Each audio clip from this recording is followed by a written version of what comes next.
I didn't really want to get into entrepreneurship like fully until I was like working as a civil engineer. Mm. And I was like, I really can't see myself doing this for the rest of my life. Why? Like boredom?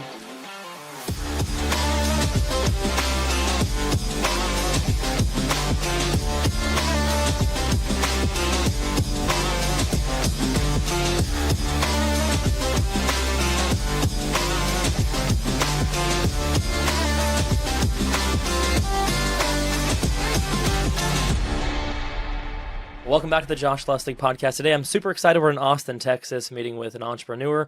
His name is Michael Marra. We're very excited to have you here and just can't wait to dive in together. Yeah, appreciate it, Josh. Thanks for having me on. Okay, you have a background. You went from civil engineering, is my understanding, to real estate developer, to now you have a networking a business where you help connect other entrepreneurs to other entrepreneurs. You have all this tech, involvement with that. You have, I mean, maybe I want to explain what Entre does. Entre does, but like, where did this all come from? Did you always know that you're going to be this massive entrepreneur at age what, 32, 33? Yeah.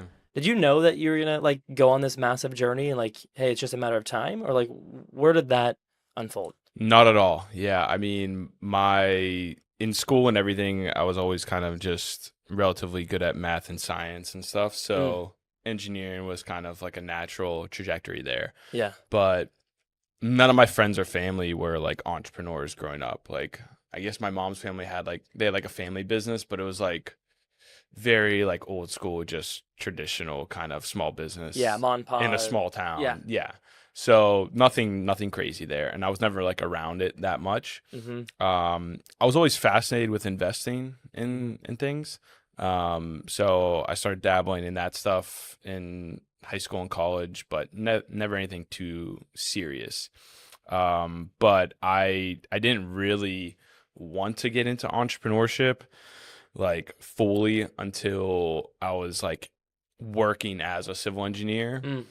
And I was like, I really can't see myself doing this for the rest of my life. Why? Like boredom, Yeah, it was like purpose? loss of creativity, purpose, all of that, Mm, right? So I think it's a combination of wanting more, thinking I can do more mm. myself too, and also just having the like wherewithal to be like there is something else out there Like than I'm just made for this. more. Kind of, Like I yeah. know that's a generic cliche, but like It it's is. cliche for a reason because it's like I'm sitting here going, is this all there is to life? Almost Yeah, like there's a way to go out and be more, have more, do more right. for the world that I'm doing right now, and I'm Yeah. about ready to do it. And for context, your company right now has like over, I think I read 100,000 users on your platform. We're almost at 200K now. 200,000. I mean, Yeah. so like we're not talking about a small business. Yeah. I mean, there's a lot going on. Yes. Yeah. We're still like not at, I would say, growth stage. You know what I Hmm. mean? For in terms of like startups where we're like later stage. Do you know what I mean? We're Yeah. still like scrappy. We're still lean. We're a profitable startup. So now we're like not really looking for any more VC funding and Hmm. investors necessarily. We're more looking for partnerships and things like that. Yeah, to actually Uh, grow that, like you're kind of exiting the idea of, hey, we need investment capital to start this. We're yeah. rolling, there's cash flow, Yeah. and now it's like, how do we grow this Yeah. Well, also larger? our like numbers aren't crazy. Like Yeah. there are some startups out there, but you get into this, VC world where you have to keep the machine going for it to really like work out, and most of them end up not. The successful ones don't even work out Yeah. in startups. Yeah. So it's kind of crazy. So I decided a couple years ago to more just focus on building an actual business that could sustain itself. And focus more on And cash flow than like some magical cash exit flow, 5 years from now. partnerships, all of that stuff. Yes. And obviously, we're in the social space, so it's difficult, right? Because it's difficult for any social app to generate revenue early on. Yeah. So Talk to me about that. Like Entre, like what does it actually do? I've done some research, yeah, obviously. I'm actually really excited. I have a bunch of yeah, follow-up questions, but like for everyone else, like what does the company do? What is it's an app. yes, It's a social app. Like talk to me yeah, about that. yeah. The easiest way to explain it, I mean, it's a mobile and a web app. It's similar in a lot of ways to like a LinkedIn meets like Slack and Discord, if you think Like about a it like that. networking app, basically. I mean, as Yes. far as like So LinkedIn has that ability. correct. Yeah. Yeah. We're heavily focused around events, right? Because we want people to actually meet each other in more genuine ways than just a message, hey, I'd like to join your professional network. Yeah. Right? Some generic like I really care about you and I Yeah. didn't even change the Right. template. So we have usually like 5 to 10 virtual events at least going on a week. We have one Ooh, in-person event a month in nice. different cities going on. So next week we're doing a dinner in SF. The next week after that, we're doing a big event for New York Tech Week in New York.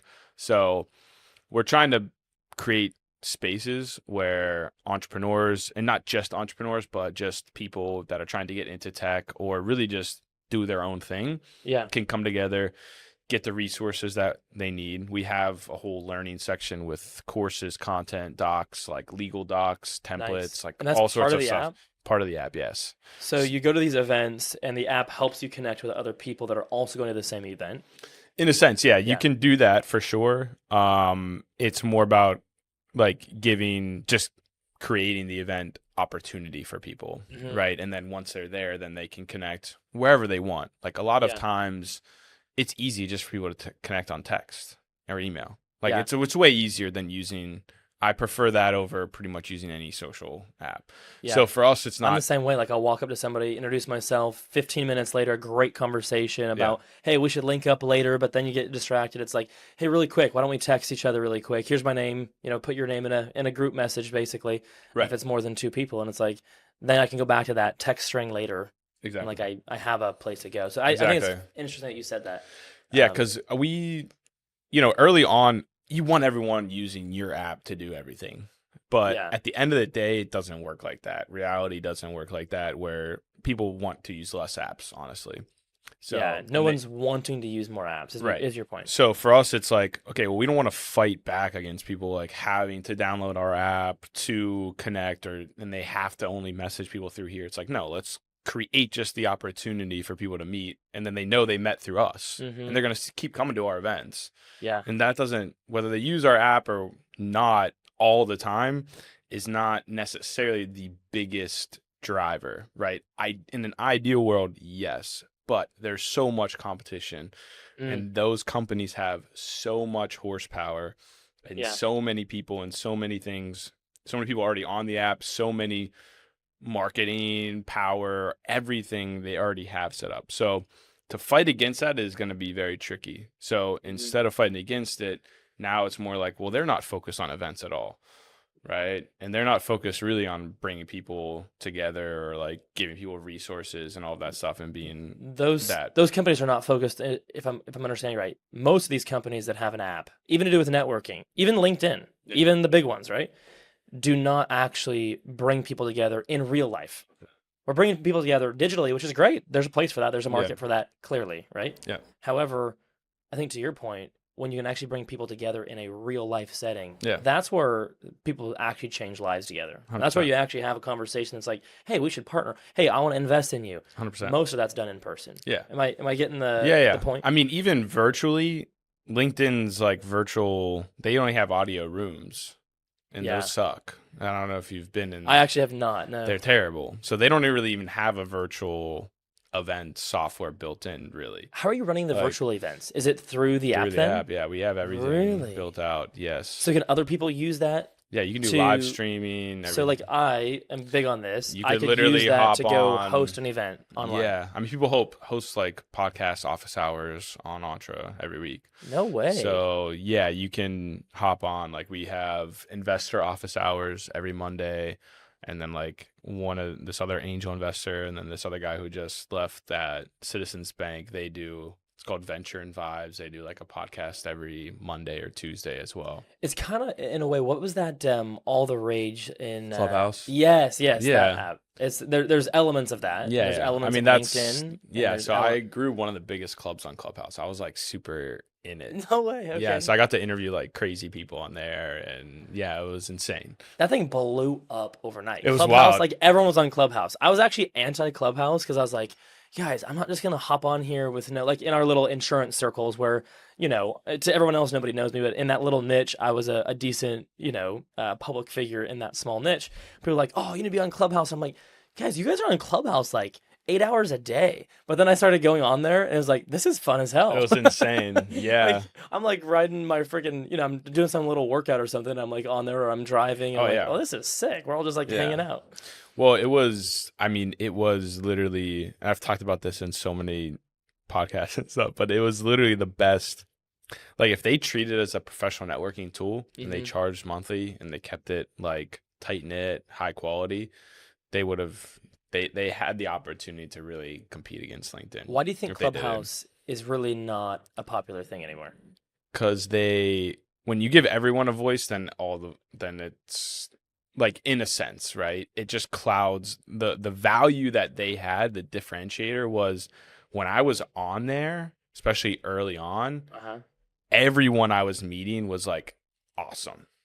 Like It was in their awesome, own 'cause right, it was they were a invite celebrity only. or It a was CEO or someone that it was just interesting. cool. Yeah. Yeah.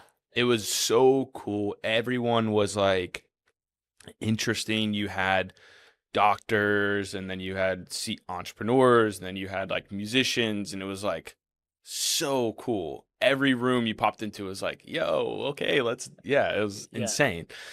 And then as more people and more people started joining, and then like and this happens to a lot of social apps, but when you get to the inflection point where you have almost too many people in there, then the quality people don't want to join anymore. Right. Because like, well, I don't want to talk to Joe Schmo talking about nonsense and just Yeah. taking over the room. Yeah, it's a It's mastermind. really annoying, right? Yeah, it's a mastermind when it's like, hey, why is that same person that Exactly. love everyone as a Of person? course. However, there are certain people that don't ask very good questions, and they also tend to be the people that don't have the social cues to realize that, hey, you shouldn't ask 15 kind of not worthy questions in a row. Of course. You know, Yeah, I mean, to your point. I could write a whole paper on what Clubhouse did wrong. You know what I mean? So But like the biggest thing aside from like opening up was they didn't realize what they were. Mm. They were trying to make it a social audio app, yeah, right? That's not what it was. It was the best professional networking app ever. Mm. But they didn't see it as that. with like direct access in a live format to people that Right. actually matter, like And in a big way in different verticals. right, and they were stuck with audio.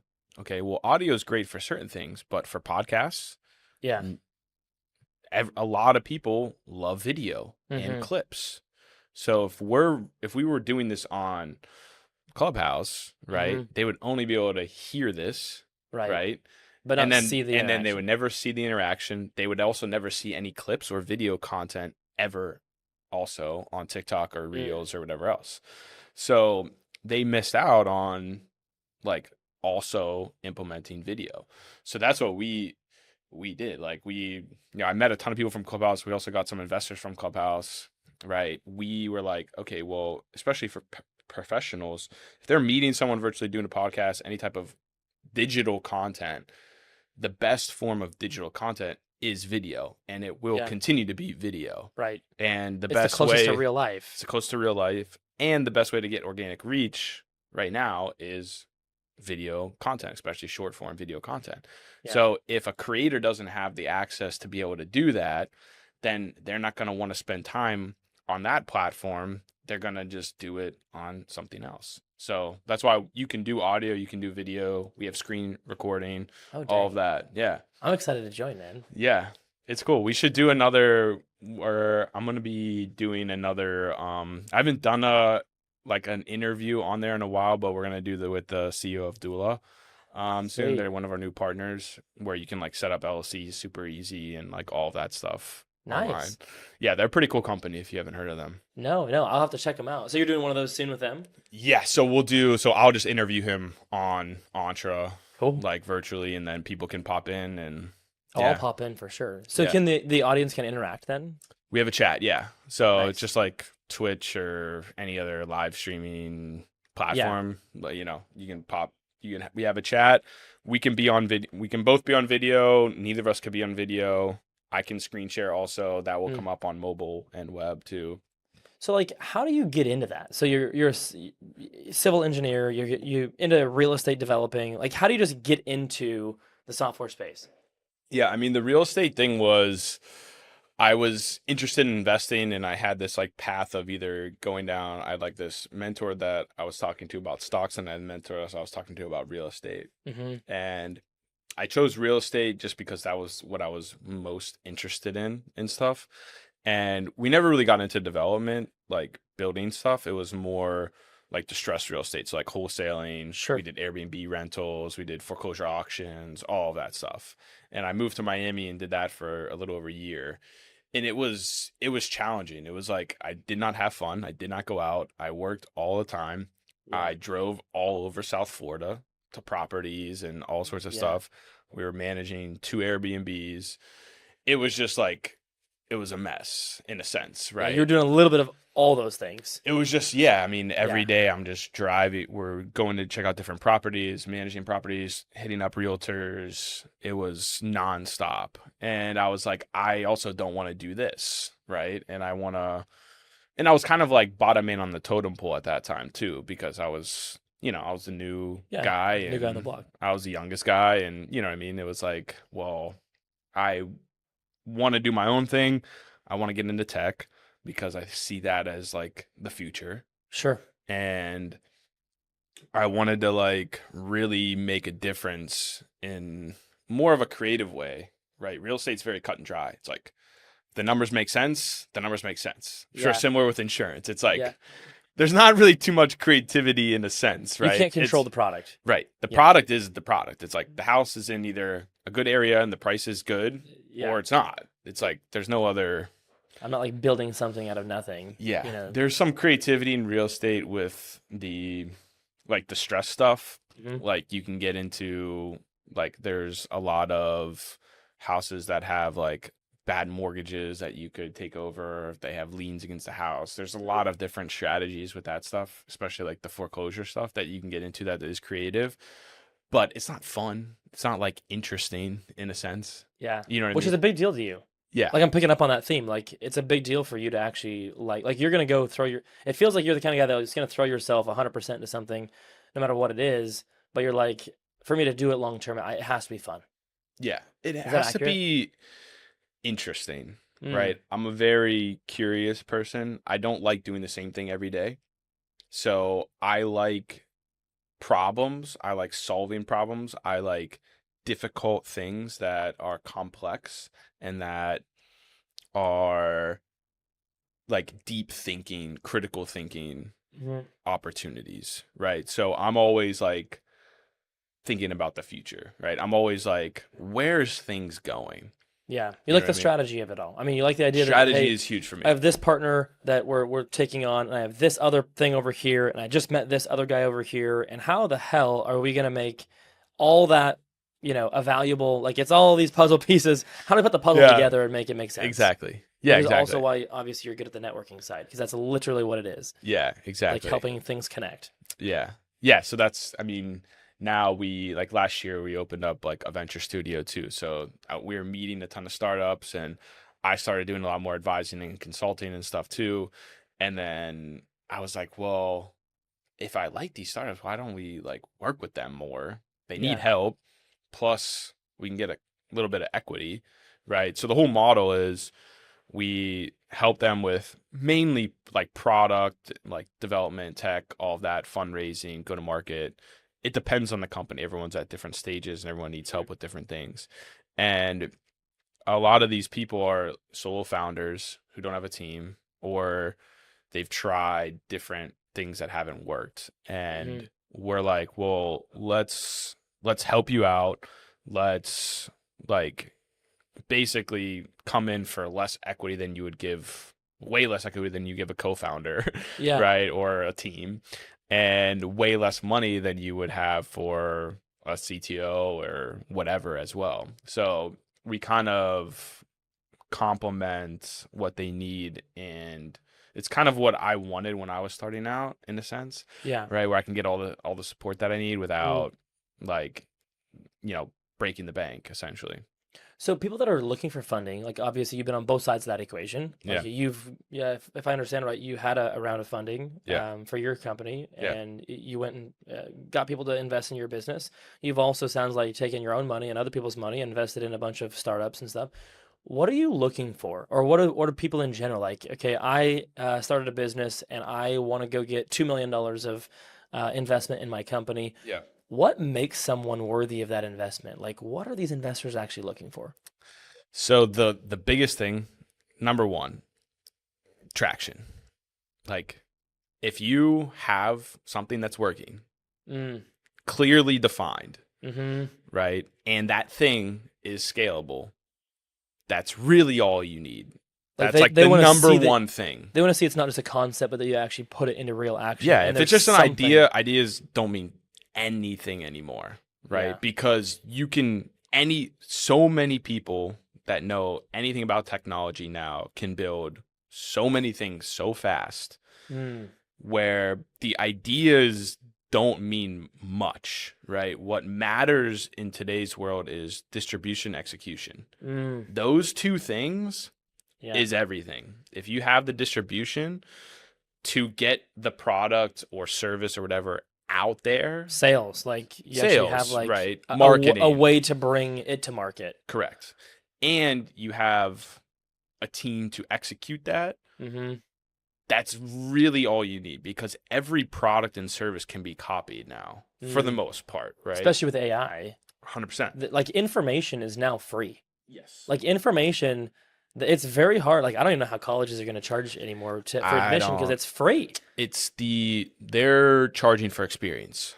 Yeah. So it's an experience for colleges now. The education element of it is, it's worthless in my opinion. It's almost obsolete because the market's evolved. And there's way more successful people to learn from that are giving you content for free, yeah, or charging much less, right? So now you have to say information because it's free, because there's so much access to it. Yeah. It has now become it's become free. So you trying to sell information in today's world, that's going away quickly. 100%. But I do think there is helping people become accountable, because just because they have access to the information doesn't mean they're going to put it into real action in their own life. Yes. So I think there's going to be a resurgence of where, like, the coaching industry, instead of it being you're paying me as your coach or consultant for the actual information, I don't think that's going to be a thing anymore. I think the value is, yeah, we're going to curate the information, which is worth something, a ton, but it's worth something. And like, hey, these subjects, you need to learn this, this, this, and this, and we package it for you. But the real value is in me actually coming alongside of you as a coach or as a college even, and holding you accountable to actually implement the knowledge into your real life. Making you show up and execute on what you want. Because yes, exactly. Like while knowledge is now free and there's more access than ever before, I think the execution of it, because there's so much information, it's like who's out here executing? Right. To your point, there's so many people that have software ideas. Every day there's hundreds and hundreds and hundreds of people that are like, oh, sitting around, there's definitely a way to do that. Yeah, sure, you're right. And it probably is pretty easy to bring that to like a concept. But like, who's actually going out and putting it into the real world 100%. And getting customers? And that's the thing. And that's why, back to the question of like investors and everything, I have so many companies, and even some of the companies that I'm working with now that we're trying to get them funding and stuff too. I'm like, you guys have to figure out however you can generate revenue, right, consistently. That's pretty much, it's either revenue or users, right? Because then users can be monetized with ads and partnerships or whatever else.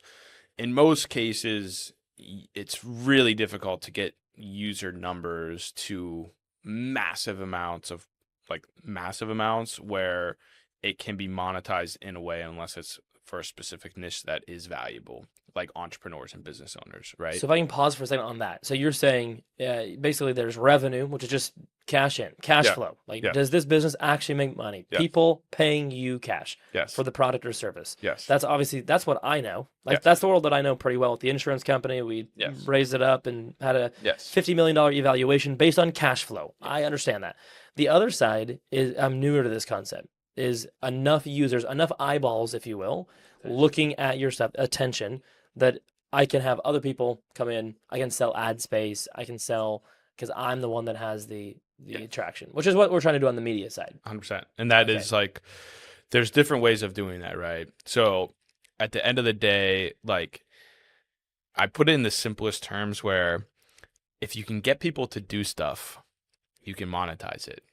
So even if you're getting people to do stuff for free, so meaning if I get people to download an app, if I get people to go to a website for free, I just need a massive amount of people to get people to do that, and I can monetize that. So no matter what, as long as you're getting people to do stuff or go somewhere, you can monetize it, right? But it's like, how do you get them to go somewhere? How do you get a bunch of people to go somewhere? The people that can direct a stream of people, even for free. Exactly. Because that's the hardest part about business. Exactly. That's the hardest part about business. Exactly.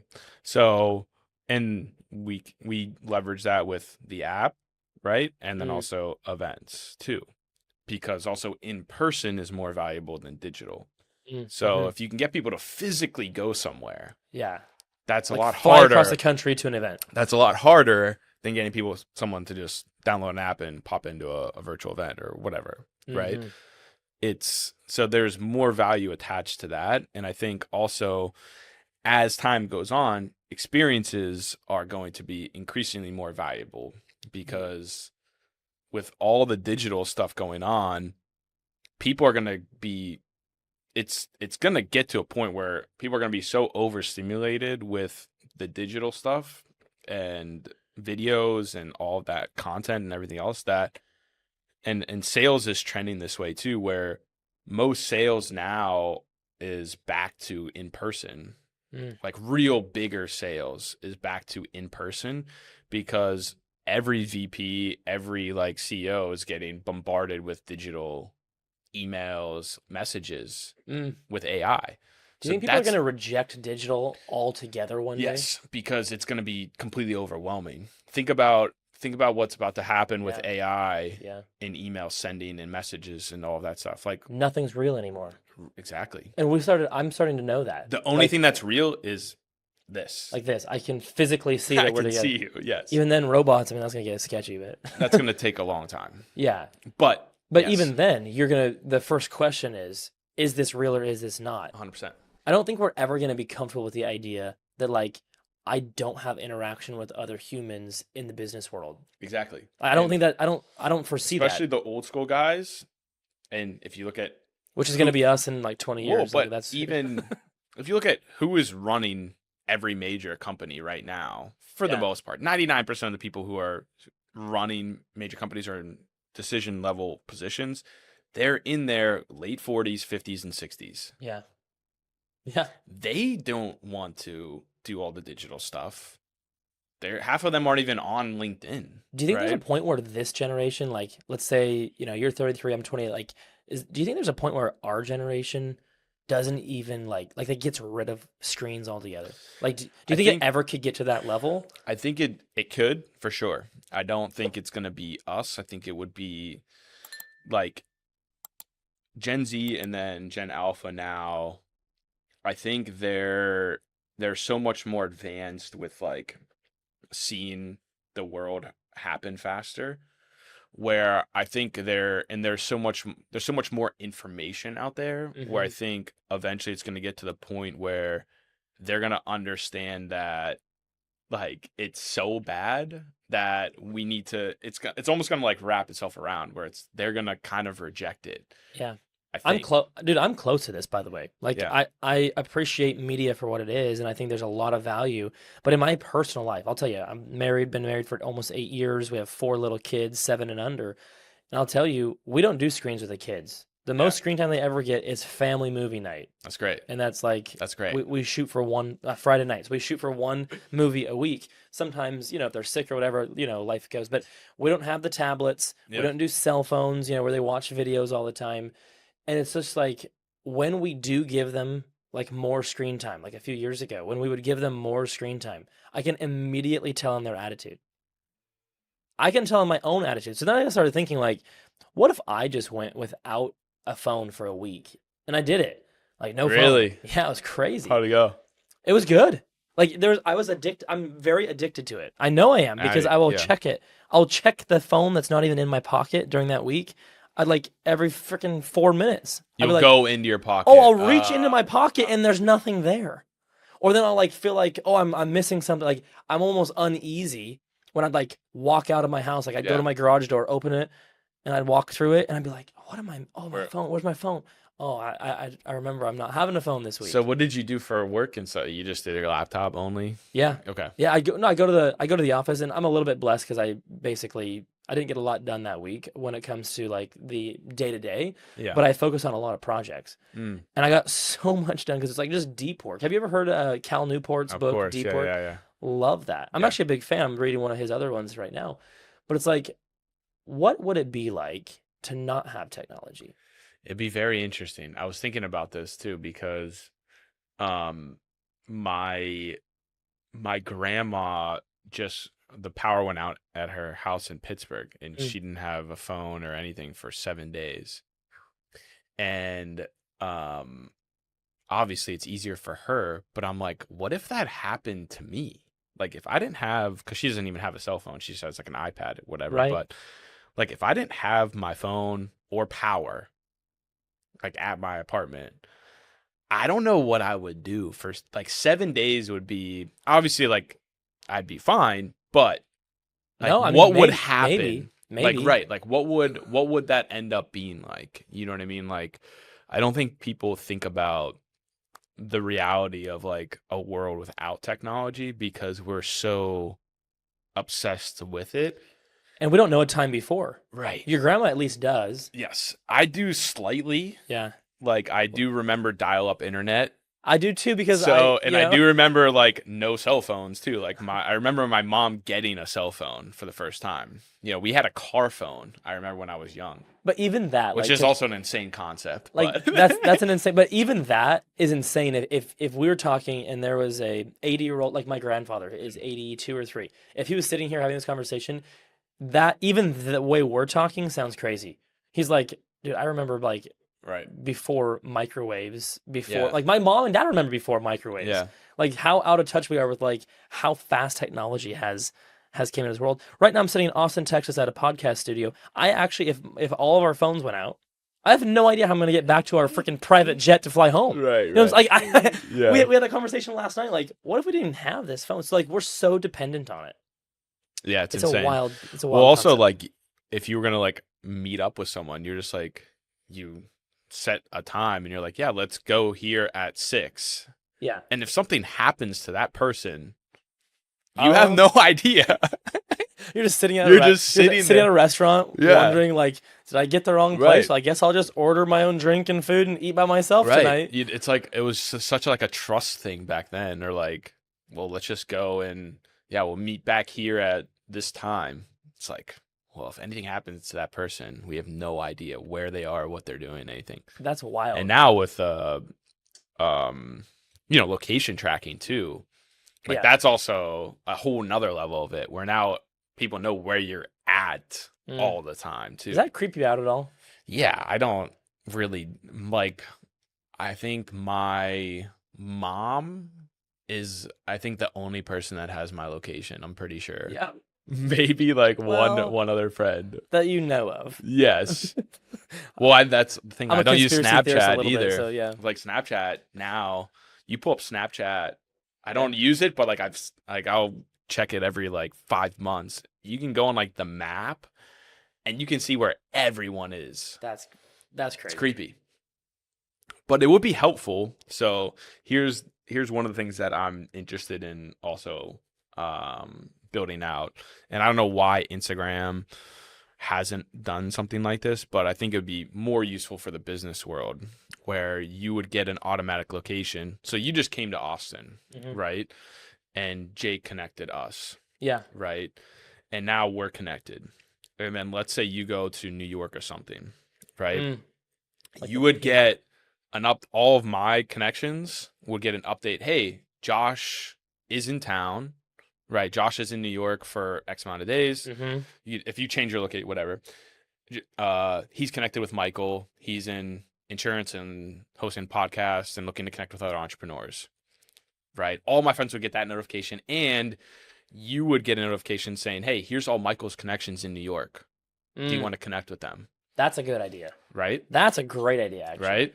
So, because I always think about this when I'm traveling, because it's like, oh, well, I'm going to SF. Yeah. Well, who do I know in SF? And then I have to like go on LinkedIn, filter this, filter that, and like half people aren't even there, right? And stuff. And then I message some friends, and I'm like, hey, who's in town that you think I should meet or whatever else?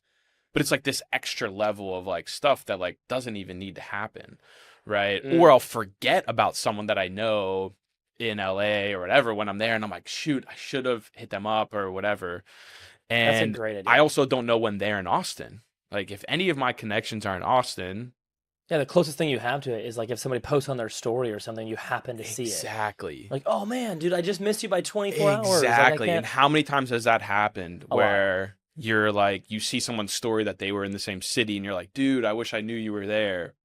We could have grabbed lunch or something. On this subject, like how big has networking been for you? Like obviously it's a big part of what you're doing now with your social, but with the app and stuff. But like what are maybe some specific moments where that actually did change the game for you, if there are some? I mean, it changed everything, right? So I tell people all the time, like, you just need one person to change your life. Like one person can change everything. I mean, whether that's a business partner, wife, whatever. I mean, you can think, everyone can think back to their life, and there's times where one person took you down a whole different place and made things different, right? And the only way for that to happen more frequently is for you to meet more people. It's a numbers game too. Yeah. Yes, in a sense, but it's also more about being in the right rooms and in the right situations with the right, if you think about it like in terms of like probability, like so the probability of me meeting someone that can impact my life going to Whataburger or an event around business, obviously drastically different. Like the probabilities. Yeah. You know Same what I with mean? like your spouse. Like, I always say this almost every time I get on a podcast. It's like, if you're looking for a spouse, same idea. If you want, all these kind, lovings, great positive spouse traits, loyal, all that, probably the first place to not go is the club at 1 a.m. Like, exactly. Could that person be there? Sure. Probability. Of stories? Yeah. Probability is, 1 in 100 at best.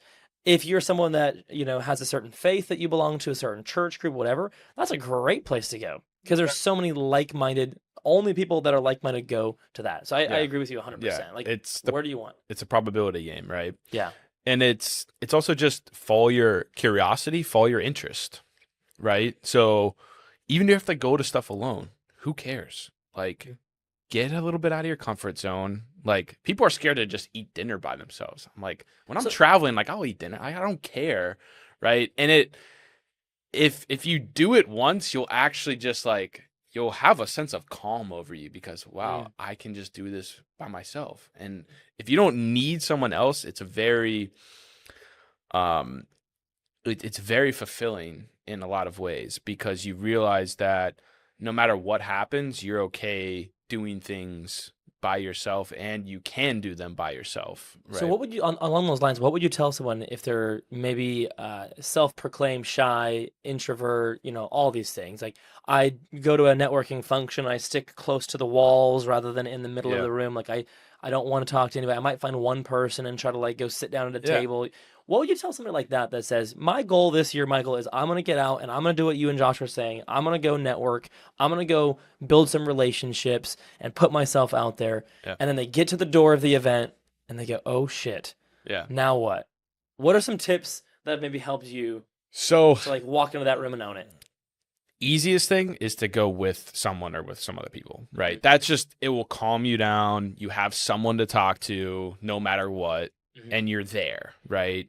It's like about just going and showing up. The more events you go to, even if you're with someone else and you just are there and you just talk to that person the whole time, you'll get comfortable just going to events.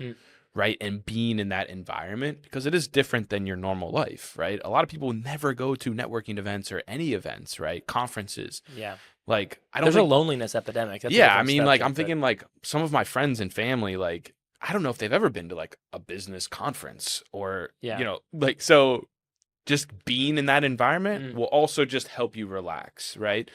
And then just try doing it by yourself. Even if you talk to one person, fantastic, right? Just show up, go there.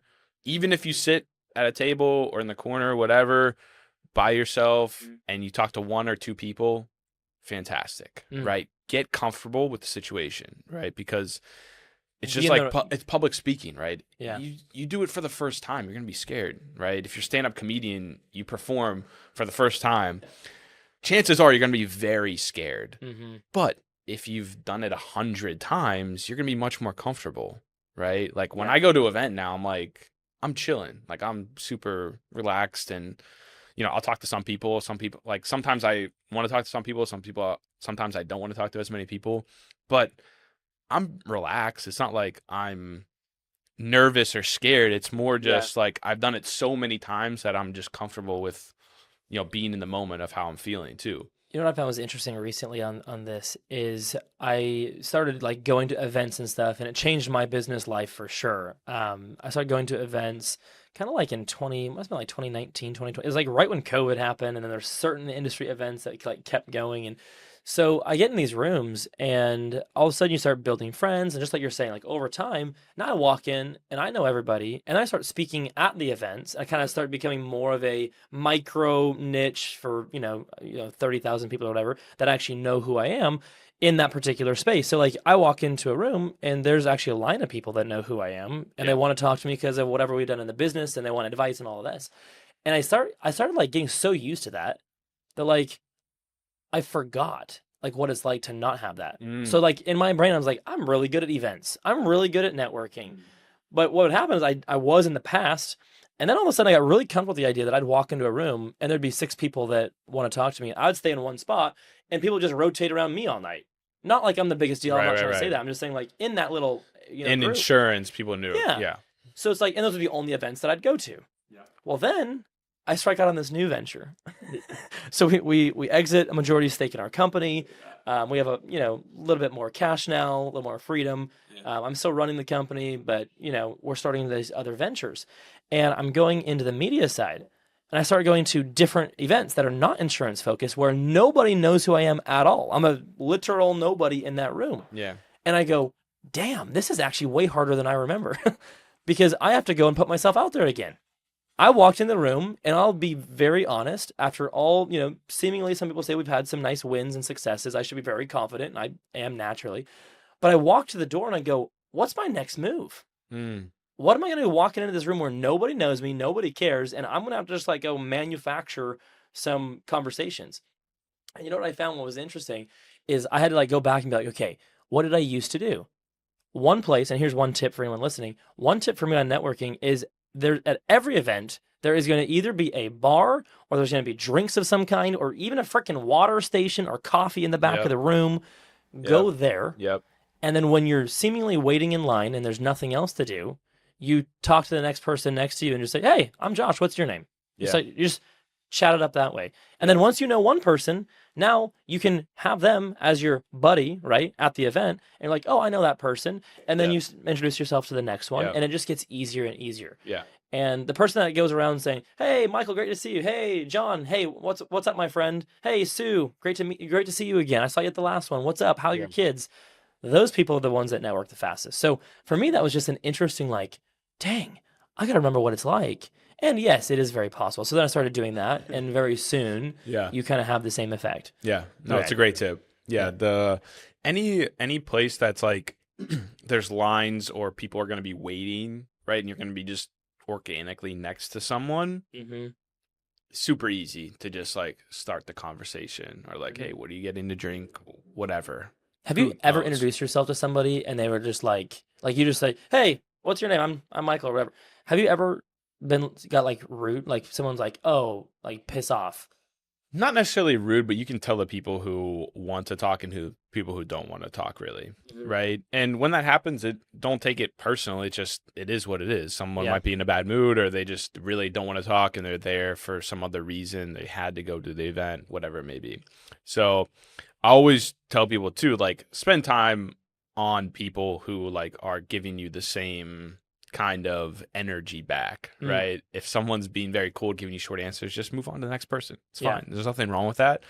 And if you're having a fantastic conversation with someone, just stay in it Mm, and get deep in it because you'll develop a really good relationship, mm, right? Rather than if you treat it as I'm just trying to get 2 minutes with everyone, I'm just going to try to yeah. meet as many people. Well, that might be good, but if you go super deep with like two people Yeah. or three people or even one person, Yep. that could have massive impacts, right? You get their phone number, you set up Yeah. like you can develop a deep relationship with one person at an event. That's huge. Massive. Yeah, because that like we said earlier, that one person could change everything, or you could just find a person, a human that's a good person that you like, Yeah. and And it's then like, they hey, could you're just a introduce friend. you to another person a year later. You never know. Like if you meet a good person, right?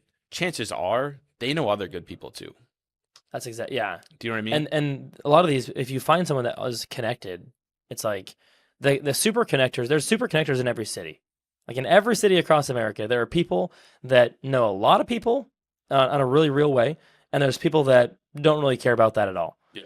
And both are valuable. Both have, human value. I'm not trying to say like, oh, it's a number on someone's head, but if you're going to go for your business and invest time and energy to grow it at a function, Yeah. it'd be kind of good to know who in this city actually knows everybody. Yeah. And why don't I just happen to bump into that person? Yeah. And how would I just happen to be very interested because I already did some research on things that they care about. Exactly. And it's like that becomes a real relationship. And how do I provide value? So anyway, Right. I love networking. I think it's a some people say it's like a dirty word or whatever, but I was like, only if you're doing it wrong. Yeah. Like, I always like connecting better than networking, yeah, but it is what it is. Same thing, right? And I think I tell people all the time, events changed my life. It changed a lot of people I know's life, right? And just putting yourself out there can make a massive difference, right? And I think that's also going to continue to grow. I think that's going to be more popular, right? So the more people you know, that's gonna become increasingly more valuable over time, mm, right? The people that you genuinely know, because a lot of people going forward are going to be developing very surface level relationships. yeah. And AI can't replace that. AI Exactly. can't replace humans connecting to other humans. Like that's not gonna be a thing. Exactly. Yeah, yeah. Well, I'm really curious. So you've done all this. What is your like personal life like? I mean, you said you at one point you're working like, you know, around the clock, 80-hour weeks. Is that kind of what zone you're in right now? Is like a ton of work? I know you mentioned you have a girlfriend. Yeah. I maybe speak to me just like what does the next 3, 4, 5 years ideally look like for you outside of work? Yeah. I mean, it's definitely a lot more balanced now than it was for sure. Especially having a girlfriend now, it's like that's also a huge new piece of my life that I never had before. Yeah. And that in any relationship requires time and energy and effort, right? So I think it's important, that I'm at the point now where I value that as well as work and business and everything else. And yeah, it's not easy, right? You know this way more than I do with your kids and everything. I can't imagine that. And I have a lot of friends and family who have kids and all sorts of stuff now too. But I think the important thing is understanding the lifestyle and the life that you want, right? Mm. And how you want to divide your time. So I love business, right? I do. I love like exercise, games, sports, all that stuff. Like I want those things in my life and I want good relationships in my life too. Yeah. Whether that's with, my girlfriend or just even my friends and family too. So those are the three things for me that are important, right? Also like my faith and everything too. Like I go to church. I want to Mm. time aside for that, and I kind of group that into just like relationships and family as well. Yeah. But like those three things are like they have to be a part of my life, Mm. right? And sometimes some of them are going to take up more time than Yeah. others, right? Like this last weekend, I was in Pittsburgh all weekend golfing with my family, Yeah. right? I still did some calls, I still did some work and whatever else, but I was with, I that time was set aside for to be with my family, to be present in that and enjoy that. Well, what's it all worth at the end of the day? Like, we talked a little bit off camera about this. Is like, what's it all worth at the end of the day to have all the success and impact? And that's great. Like, it is nothing inherently wrong with that. It really does help the world and it helps people around you. And pro capitalism. I'm very much that way. But like, what? It's really not built on a very solid foundation if that is the main thing. Right. To me, the main thing has to be, am I becoming a better human being and treating those that are closest to me the way that they should be treated? Like, am I helping my family, right? Yeah. Like, in my kids and my wife? Is that the number one thing? And then everything else is built on top of that. Because otherwise, like, sometimes I kind of get tired of, and they do a lot of good to the world too, but I get sometimes tired of the macho influencers that are like, pretty much you don't even know that they have a family. Right. And it's like 98% of what they talk about is just like business, growth, go, go, go. Like, if you're not trying to become a billionaire, you're worthless. And it's just like, okay, but what is that built on? Right. That feels like a house that's going to topple over to Yeah. me at a certain point. For And sure. it's like, and that can actually cause a lot of good and impact in the world. I'm not saying that it doesn't, but like, isn't it a little bit fake? Isn't it a little bit fake to say that that's like the ideal life, and then you go home like, and you never see your wife and kids, and you never have real relationships with your parents, and your parents die, and you realize that you missed out on 15 years of that relationship because you were too busy. Right. Sometimes, and it's hard to like grapple with this. It's the whole work-life balance thing. 100%. Most people in our space are going to say it's a crock of shit. Yeah. That work-life balance that doesn't exist. People that are very well respected, by the way. Yeah, like 100%. This is me bucking the whole entire system, really, saying No, like, 100%. isn't work-life, like, shouldn't there be work-life balance? I don't know. Yeah. I'm curious your thoughts. The thing is, I don't think it's I don't think it's black and white. I think it's whatever you believe in and whatever you define as your life. Like, I don't even like work-life balance, like whatever. It's like your life. Mm-hmm. It's what you want. It's what you believe in, right? And if you think you have to work 80 to 100 hours a week to be successful and make a lot of money, then that's what you have to do. And if you believe that you have to neglect your family and friends and whatever else to do that, then that's what you're going to do, right? But if you believe that you can be successful, get the life that you want, get the money that you want while being a good friend and having a good family relationship, then you can do that too. And there's plenty of people that have done both of those things. Yeah. Right.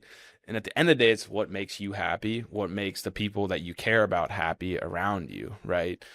And if you care about, like, if you truly care about your friends and family and you value those relationships, then you're not going to choose that option. Right? But plenty of people do, just to push back a little. But plenty of people that are actually 100%. well respected, like people that if I started listing names off, everyone knows who they are and won't do that. But like, how do we grapple with that? I think it's bit? because they believe they have to sacrifice their like time with their family to get those things that they want for the mission. For the mission of, I can't do. I mean, even Elon, there's no way he's spending as much time with he has like 12 or something kids or however many kids he has, right? It's like, there's no way he's spending that much time with those kids and stuff. But he believes he has a higher purpose in life, and he values doing things for the world and for business more than that. There's nothing wrong with that. That's him. You know what I mean? I just wouldn't want to be his kid. Right. But other people believe that, they have to do that same thing too.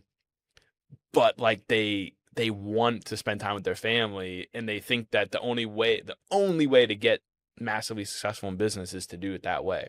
Yeah, and I think It helps if you spend more time on anything, it's going to help you get that, it does. but Like you don't have to. there's a certain level of obsession that helps. And for me, it's like the biggest thing that's actually practical because I get a little in the, cloud sometimes and on more of the philosophy side. But for me, something that's practical that's helped me as we had a kid when I was 20, just about to turn 21. Wow. So I was like a week before I turned 21. So, excuse me, a week after. So I just had turned 21, and then we had another kid when I was 20, 23, 20, and then so on every 2 years. And it's like, so we're building this company, and it's a pretty good sized company for, small town Of Idaho, course. coming from a farm. And the whole time, I'm expected between me and my wife, our expectation for our family was I can do anything. I can wake up as early as I want in the morning, doesn't matter. But we really want the lifestyle that unless I'm traveling, I really want to be home by 5:30, Mm. like 5 to 5:30. Yeah.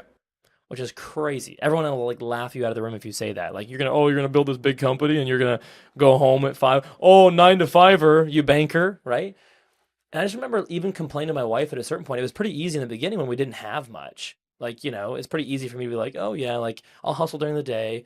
But like there's not that much pulling. I'm dealing with 3 emails a day because I'm brand new at the business.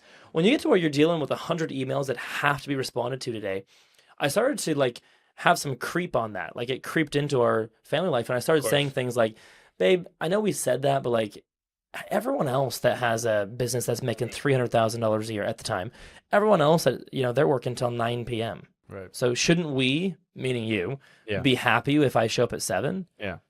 And she was like, that's good for them. That's great. Whatever, that's good for them. But, that's not what we decided. Right. And she held the line for us, which was great. Yeah. And so what ended up happening for me, at least, and this is just my own experience, was I would get up at 4 in the morning. Don't get me wrong. So I would work hard. I get up at 4 in the morning, work till 7, get emails, get marketing out of the way. 7 to 8, I'd be with the family and eat breakfast and whatever. 8 to 5, I was on back-to-back phone calls. Back to back to back to back. I mean, I would put people on a hold to go use the restroom. Like, I'm like, I gotta pee. I would literally put them on a hold and say, oh, someone's at the door or whatever, and That's pause because I didn't have any space. And then at 5, roughly 5:15, I'd be with the family till they went to bed at 8, and then from 8 to 10, I'd work. Yeah. And here's my entire point behind all this: it forced me to start being smarter, early. Saying most people that are making 300,000, they'll just push through, and work harder and longer hours until they get to, let's just say, 500,000 in profit or whatever. And then they're working 90 hours a week, and there is no room to start Yeah, they're delegating. miserable. Yeah. And you'll either run into a life that you hate and you sell the business because you have to, not because you want to, because you have to, or you'll just shut it down, or you'll just be miserable because you think the money's worth it.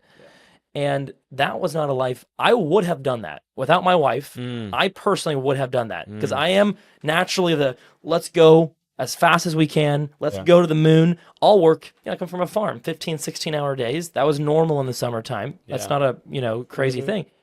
And because she said, good thing you're not like everybody else, Josh. You can figure this out. Because everybody else gets to work till late, like a freaking kid complaining. And she goes, good thing you're not like everybody else. Figure it out. Just be smarter. Yeah. And so I hired people and started delegating before I really should have. And it completely changed my world. Yeah. And I never really did work past that, 5:30 p.m. And so like I know that it's possible. I'm kind of on a warpath to help other business owners like consider that. Especially if they have a family or they want to have a family, like consider the idea that maybe you can build a very large company 100%. without the 5 to 10 p.m. burn. For sure. But it's going to be, you have to sacrifice somewhere else.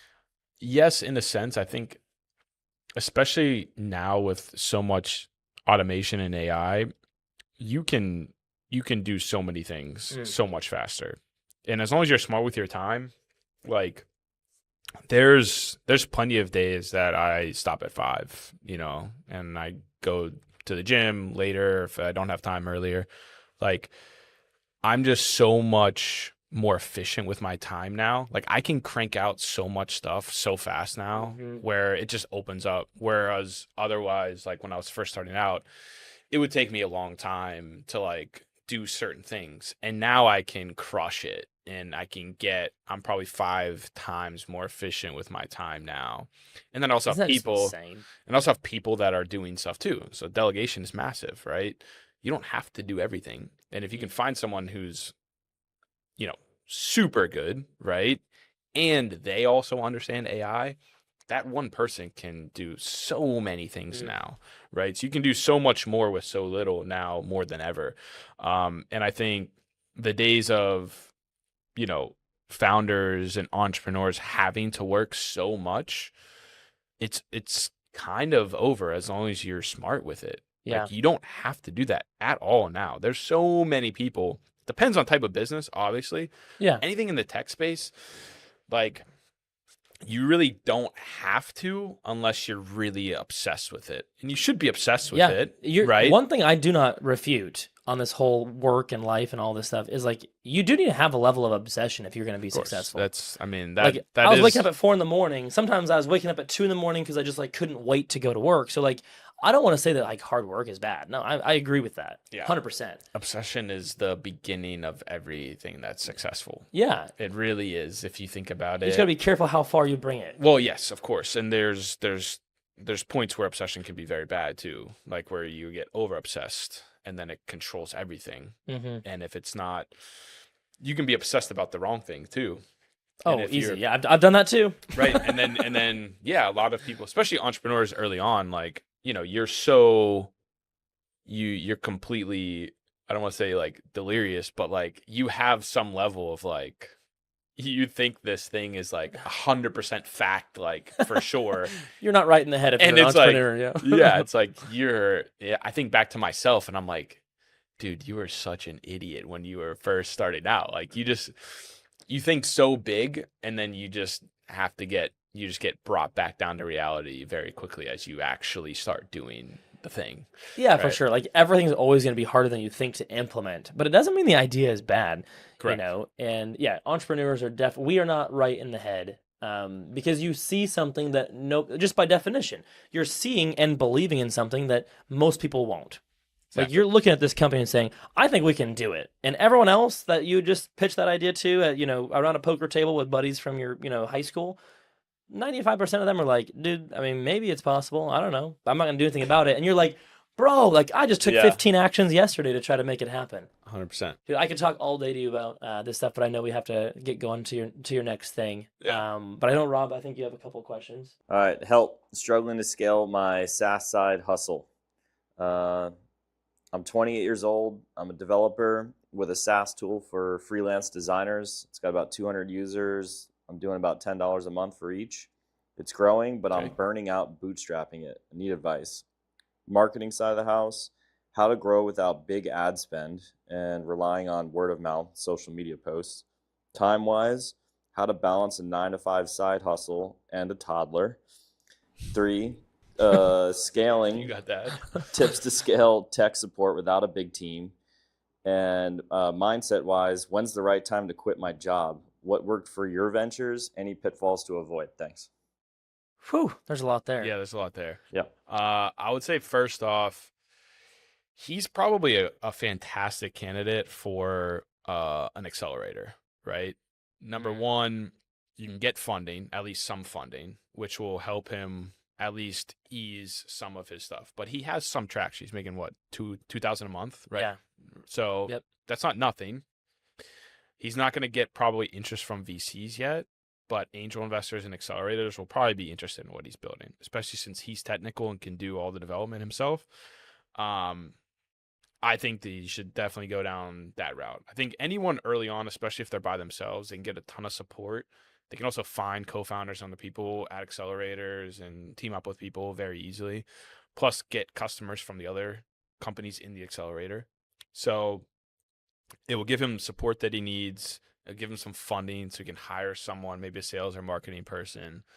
And I think that would be one of the directions that I would go in for sure, would be going down that route. Yeah, I'd say to build onto that. I mean, first of all, I would question, is this what you actually want to do, or are you just trying to make money and quit your job? But I don't know how much he's making. Whatever you're making in your income right now, you got to get to a point where the side hustle is enough that it pays your bills, and then you can make the leap.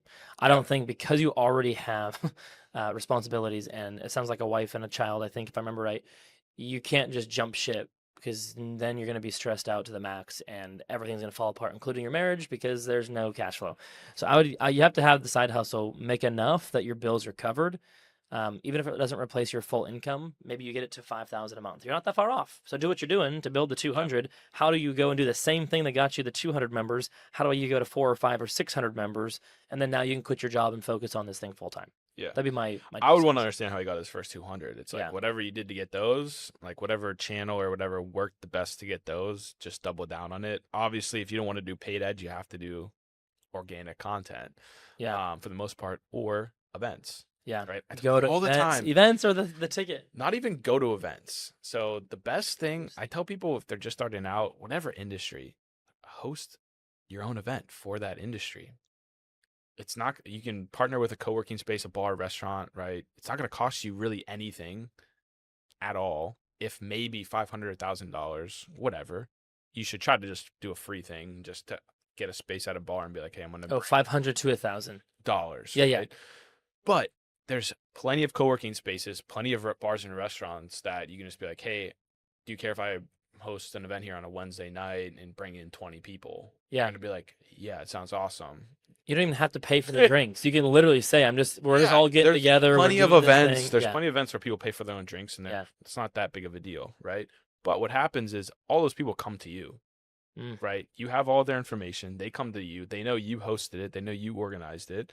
And now you just rolled out a massive, like, easy thing with $0 in marketing.